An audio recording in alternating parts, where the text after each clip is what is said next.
Welcome to the SBGrid YouTube channel. Software tutorials by developers, lectures by structural biologists, unique content brought to you by SBGrid.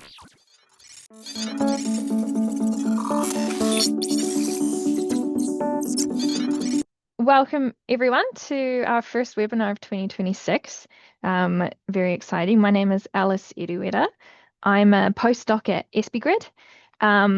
I'm going to introduce myself today, and then I did time my webinar. We're going to end a little bit early, which I think everyone will be happy about. We can have lunch earlier than expected. I'm from New Zealand. I did my undergrad and my postgrad degrees at the University of Otago, which is a very beautiful university on the South Island of New Zealand. We were ranked in the top 10 most beautiful campuses in the world, like 4 or 5 years in a row, something like that. And last year I made the move to Boston to start my second postdoc here at SBGrid. So I'm based at Harvard Medical School on the Longwood campus in Boston, and I focus primarily on tomography. So I have a single particle EM background previous to this position, but I've now made the move over to tomography. So related, but slightly different subdiscipline of microscopy. So I'm just going to share my screen so you can see my slides. Hopefully we can see that. Can I get a confirmation that my slides are visible? Your slides are looking good. Wonderful. Alrighty. Yeah, so part of my postdoc project with SBGrid for this this project, it was to make a teaching curriculum focused on the data processing side of tomography using SBGrid's software ecosystem and SB Cloud. So I've been working on that for the last couple months, and we gave a pilot delivery of the first rendition of the workshop at the end of last year. So I'm going to be presenting where we've got to with that today. Let me just move that little bar out of the way. So tomography, for those who are not familiar, is a kind of microscopy where you're able to visualize in 3D the spatial relationship between macromolecules inside a cell or inside some kind of native context. It's quite a high impact form of structural biology. There are lots of very high impact papers coming out all the time, especially with these new advancements in software and automation. And the data processing side of tomography is quite complicated. Tomography demands that you have a higher level of computational skill than what would normally be expected of an experimental biologist. You have to be quite comfortable in Linux. Often you need to be familiar with Python. Sometimes you need to be quite proficient in Python. You have to be familiar with several software tools. Some of them only have command line versions. So it has kind of a high skills ceiling and can be difficult for like newcomers to get a hold of it. So here at SBGrid, we have a long history of continuing education programs and workshop development. So we wanted to create a hands-on workshop that would train people in the basics of data processing, from raw data all the way to subtomogram averaging. So what kind of data needs processing? What kind of tomography data can you expect when you've just left a microscope session? So if you're doing tomography, you have a specimen of interest, and you would prepare that in the way that's most appropriate for your research question. And then your sample is vitrified on cryogrids, and if you're lucky, your sample is thin. And then you can put your sample directly in the microscope and start imaging it at some discrete angles. If you're less lucky and your sample's too thick, then you need to mill it, which is a process of taking a focused ion beam, and you basically blast away the top and the bottom of your specimen, and you leave a little slither in the middle called a lamella. And the lamella is the part that you would image. So your specimen's placed into the path of the electron beam and then imaged at discrete tilted angles. So you end up with this data set at the end, which is full of 2D projections of the same region of interest taken from different directions. And these data sets are huge. They're usually terabytes in size, and they need to be processed in very specific ways in order to obtain a reconstruction that you would expect in a paper, like you can see here on the right. So yeah, data collection's not the end. A lot of people, tomography is sort of famously known for being one of the hardest forms of structural biology, and people think once you've collected your data, the hard part's over. But that's just the end of the first hard part and the start of the next hard part. Everything about tomography is hard to do. You can see on the right here, I've just lifted this methodology figure from this paper, which shows a very simplified, one of the most simple tomography processing pipelines, like workflows that you can do. And each one of these steps is often multiple sub-steps inside them, several different software packages, sometimes even custom Python scripts you have to write yourself. It can be very complicated and overwhelming. And every structure and data set is kind of unique based on your research question, and sometimes they need to be processed in a unique way. And you have to have the skills and the experience to know what to do. So that kind of adds like another layer to it. But sort of basically speaking, if you want to obtain a tomography structure, you've got your data set. You need to clean the data first of bad or corrupted tilt series, or bad or corrupted tilts within a tilt series. So you might have collected a tilt series, and at the higher angles, maybe a block of ice has kind of come into view. So you would need to remove that frame, or the grid bar has come up and obscured the beam and created like a black streak across your frame. So you want to get rid of all those sort of bad frames and just keep the best ones that you have. And then you would do CTF and motion correction, which is similar to what you would do in single particle EM, reconstruct your tomograms, and then pick or isolate your proteins of interest if you're looking at, single macromolecules, or segment membranes, depending on what if you're looking at membranes. And then you may choose to do subtomogram averaging as well. So SBGrid supports tomography. As of today, we support exactly 60 tomography software titles, but we do add new ones all the time. If there's a tomography software title that you like that we don't have, or maybe one that you built yourself that you'd like us to consider supporting, you can request that we consider new software titles by putting a ticket in on our website. One of the ways that we support tomographers is through our simple command line installation. So every software that we support has either one or a two-line installation line that you just copy and paste into a terminal, and then that software is rapidly installed on your Linux machine, including any required dependencies. But if you don't like the command line, we also have a GUI version, so one-click installation manager. You just open it like any other program you would open, and you just type in the name of the software and click install, and it will just install it for you.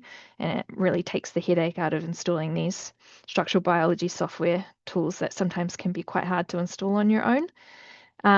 We have the most popular titles in tomography. We've got Rely on, Warp Tools, M Tools, CryoDragon. We also have some more niche or specialist tools in our collection as well. And we make version control very easy, so you're able to control exactly what version of software that your team is using, and you're able to recall that version later if you need to go back to it. So it makes reproducibility also much easier. So yeah, if there's any tomography software tools that you would like us to consider supporting, please let us know. We're adding new tools all the time.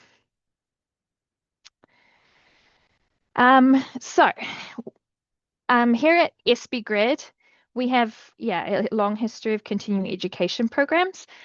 We have an NIH R25 grant that is supporting a Train the Trainer workshop series. So this workshop series is the brainchild of Sliz and Jamaine Davis, and it relies on the trickle-down theory of training. So that's the idea that if you train a PI or a lab head in a particular skill, they're able to disseminate that skill down the line.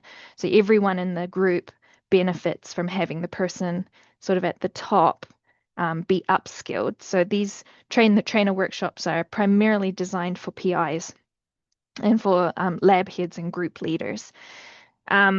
Last year, we delivered 14 workshops and trained 114 people, primarily in single particle cryo-EM. We do have some new workshops in development as part of the trainer workshop series as well. And then, of course, with the workshop that I've developed, which is focused on CryoET.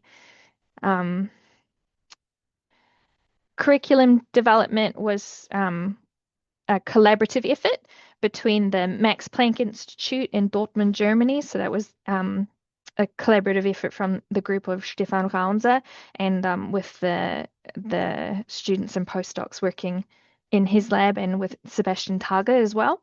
And then Piotr, who is my boss and the founder of SBGrid, and then Jamaine Davis as well. And the Train the Trainer series has these are the teachers basically, so that's me on the left. Sean and Pete are co-teachers for the CryoET data processing workshops. They also teach the single particle cryo-EM workshops, which take you through Reliant and CryoSpark. And Australia is currently developing a new curriculum for single particle cryo-EM, but hosted on Scipion. So it's going to have a little bit of a different twist on the basics of single particle cryo-EM processing. And then we have quite a number of support staff and collaborators who are working behind us as well for the CryoET workshop. We have our cloud-based support who were really the masterminds behind SB Cloud. I'm going to talk about SB Cloud in the upcoming slides. And local support who have provided some help either in the actual development of the curriculum or for computing issues. So that's Pete and Franco and also Simon Genie. I could not find a picture of him anywhere on the internet. So I've put a picture of Switzerland so we can all enjoy a picture of a beautiful lake. And then the staff members on the bottom, these are all postdocs or PhD students from the Raunzer lab who welcomed me for a week last year and trained me. So I want to give a special thanks to them as well because they set time aside to share their knowledge with me and to help me develop the best curriculum that I was able to put together. So our workshop is run on SB Cloud. SB Cloud is hosted on Amazon Web Services and it functions like a virtual machine. So it has a graphical desktop interface. You can request certain compute resources that you need, like GPUs and CPUs. You log in, and then once you've logged in, you're presented with a desktop that looks kind of like this, and it has all of SBGrid software titles basically pre-configured for you with very little setup, and it makes it very easy to do any computing that you need to do. It's also nice because SB Cloud can allow anything that's sort of designed to be run on SB Cloud means that you can sort of run it from anywhere, no matter what kind of computing resources are available at your local institution. As long as you have a laptop with a screen, you can log into SB Cloud and you can run jobs. So the Train the Trainer CryoET workshop is based on SB Cloud. We have small group sizes, so up to 10 participants, 10 or less participants. They're all given a username and they log into SB Cloud and they have their own desktop with a little data set ready for them waiting there. And you can see the general overview of what we do over the course of the 2 days. You can see on the left, we go through 6 tomography processing software titles and 2 structural biology visualization tools. So there's a total of 8 softwares that we cover in the course of 2 days. It is quite intensive and there is a lot of tasks that are run in the command line, but it does take participants from raw data all the way to subtomogram averages in that time. And yeah, so in the next couple slides, I'll share kind of what we learn on each day. So on day 1, we work with 4 tools: warp tools, ISONET, TomoTwin, and membrane. Day 1 covers mostly tomogram reconstruction, so the actual process of pre-processing the raw data and obtaining tomograms. We do tomogram reconstruction twice so that it can help you to remember all of the steps. And then, participants, they work largely in the command line. So we're using the Linux version of Warp Tools and Slurm submission, which is the most common way that institutes that have cluster computing will be able to like compute your jobs. So we wanted the workshop to reflect what's most likely happening in your lab groups when your lab members are processing data. We start by introducing people to MDocs. What are MDocs? What can you find? How can you read an MDoc? And then pre-processing and alignment, tomogram reconstruction, which we do twice, and then post-processing and a little bit of particle picking, and then a very simple tool for segmentation. Participants work on a real data set that was donated by the Rounza Lab. It's a fib-milled Saccharomyces yeast data set that has quite a lot of structural sort of biological complexity inside it. So there's lots of things, lots of stuff in these tomograms. There's ribosomes and proteasomes and membranes and Golgi and smooth ER.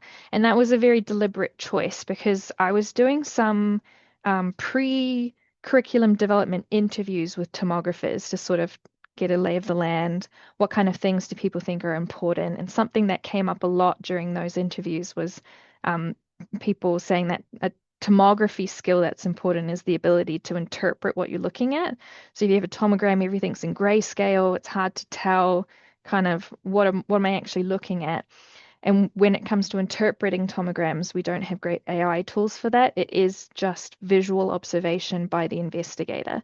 So we wanted to incorporate in the curriculum a section where we are trying to train that skill, the skill of the eye, which is very important in tomography. So we have a lovely data set for that skill, which the Rounza Lab donated to us.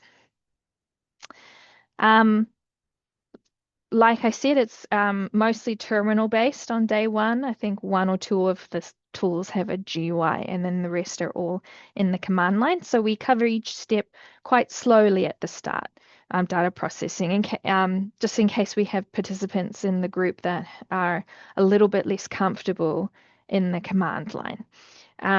We do provide all the workshop materials at the conclusion of the workshop. So we give everyone the scripts, the lecture slides, some resource documents, links to other places on the internet that have good information, so that you can review those things. You can distribute them amongst your lab members. And you can see here, it's just an example of a tomogram on the right here. And then we end the day with obtaining particle coordinates from TomoTwin. On day 2, we learn some of the final steps from Warp Tools, and then M Tools rely on 5 and some Chimera X. So day 2 covers the bulk of subtomogram averaging. So we would start with exporting particles, and then we have pre-processing, and then mostly subtomogram averaging. And participants end the day by presenting some of their results to demonstrate their learnings and share a little bit of what they've obtained basically since the start of the workshop. We've given 1 pilot of the workshop so far, which we gave to trainees rather than trainers. So, well, we gave them to postdocs who are both trainer and trainee at the same time. And I asked for some basically course evaluation. So I asked people to give me some feedback, and we got some really positive feedback and also some really constructive criticism as well. So that was really helpful. 80% of the cohort responded to the request for feedback, which is a really good response rate. It was mostly positive feedback, which is very good for me. And we also got some suggestions for improvement as well, which I'm working on. Some suggestions included emphasizing that there's a lot of command line activities involved in the workshop. I think perhaps I didn't communicate that well when I advertised the pilot, so it might have taken some participants by surprise that we do work in the command line a lot. And some advice about explanations in certain areas, so that's really good for me to help me sort of improve for the next one. Everyone said the pacing was just right, and we got some really nice compliments. So that was very good. Future directions. This Thursday and Friday coming up, we have the second pilot delivery of the workshop for postdocs. And then after that, we're going to move to delivering for lab heads and PIs. We have 3 to 4 workshops for PIs in 2026. The first 2 workshops are already full. But if you're interested in attending one of my workshops, workshop 3 and 4 still have spaces in them. So please email me. My email address is here on the screen, so that you can reserve a spot in one of our workshops. We do have some limited financial support available to help assist you to travel to HMS so that you can attend the workshop. If that's required for you, please let me know. And I'm also seeking feedback from the community as well. So suggestions, ideas, brain dumps. I'm receptive to all of it. Again, please email me. And contributions to the curriculum are also welcome. So we would love to see this curriculum updated to suit your community and then deployed at your local institution. So if you would like a basically pre-made curriculum that you can, work with us to develop to your needs, then also reach out and we can have a conversation. We can set up a meeting. So yeah, that's basically it. Acknowledgements in particular to the Rounds Lab for being so hospitable and for accepting all of my crazy questions in the middle of the night. And they were very helpful to train me and get me up to speed with their techniques and their pipelines. A special thank you to Simon Jenny from the Harrison Lab, who was also very helpful when I was stuck with all these bugs and issues.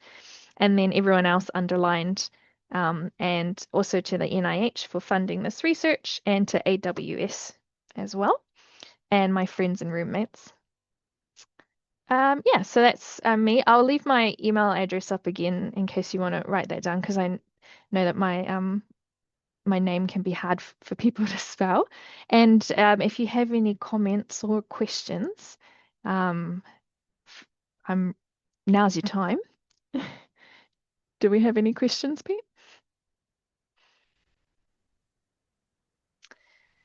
So yeah, for folks, if you've got questions, feel free to send them in the chat, use the QA, raise your hand, and we'll figure out how to get you unmuted, or any other way of getting signals to us to indicate you got a question. So I do not see any questions currently in the chat or the Q&A, Alice. So. Okay.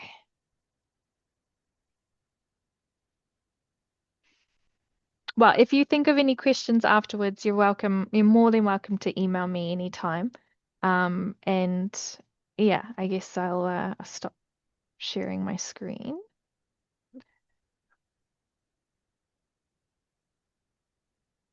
We finished way under time. I think I spoke quickly. Okay, so we do have 2 questions that came in. I will jump on one of them. So one question is, what is Slurm? And Slurm is a scheduler that is used for a variety of different HPC sites. So if you've used LSF or Conda or anything similar to that, then it's just another variant of doing that. So it's designed for, you have several hundred compute nodes and you want to send a job to any of them, you don't particularly care which one. And so we have a question in Q&A. Can anyone set up an account and process data on it? Assuming that is referring to the SB Cloud environment, not at this time. So we are still in the process of developing the SB Cloud environment, and we have a functional implementation that we are making use of it, but it is how to deploy that to end users is a process that we are still working through. And in the Q&A, we have a question from Abigail and Alice. I would say this is one that would be worth you taking. So can you see the Q&A, or should I read that one out for you? I can see the Q&A, but I'll read it out for the benefit of the other people in the Zoom as Awesome. well. For the graduate student level, can we get a protocol-ish thing of the training if we email you to use it on our own? I'm already familiar with Slurm, just looking for more tomography tools. I think that would be okay. I do have like basically step-by-step written guides. I would say give me an email and we can talk a little bit about what it is you're processing, and I should be able to get some resources to you. I don't think that would be a problem. I see someone in the meeting chat says, is this workshop only for SBGrid users? Not necessarily, but it kind of depends on what you do, because there can be some complications related to software licensing if you're working in industry. For that, I would need to speak to my colleagues just to make sure that we're, you know, not doing anything that would violate any license agreements. But yeah, I would just flick me an email and we can just double check some details.